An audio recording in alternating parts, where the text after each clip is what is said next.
রাত তখন গভীর। গ্রামের পথ ধরে হেঁটে ফিরছিলাম আমি।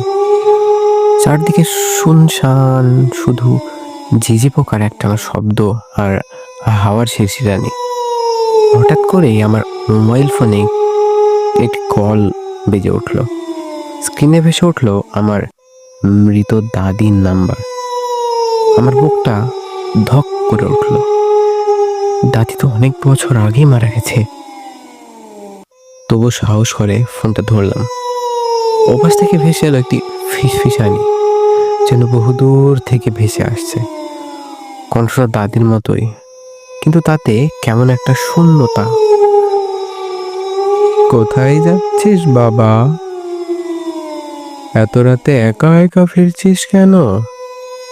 আমার হাত পা ঠান্ডা হয়ে গেল।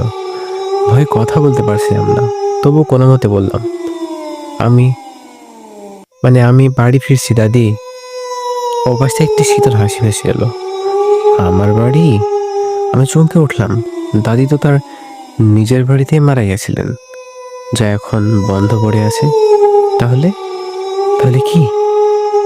হঠাৎ ফোনটা কেটে গেল। আমি যখন ফোনের স্ক্রিনের দিকে তাকালাম, দেখলাম নাম্বারটি নেই, শুধু একটি মেসেজ। আমি তোর পেছনে আছি। আমার সিটার দেখতে ঠান্ডা স্রোত বয়ে গেল। পিছন ফিরে তাকানোর সাহস হচ্ছিল না, কিন্তু একটি তীব্র অনুভূতি আমাকে বাধ্য করলো পেছনে তাকাতে।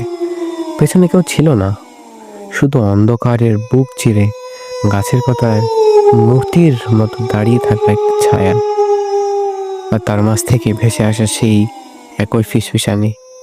আর একটু বাকি। আমি দৌড়াতে শুরু করলাম।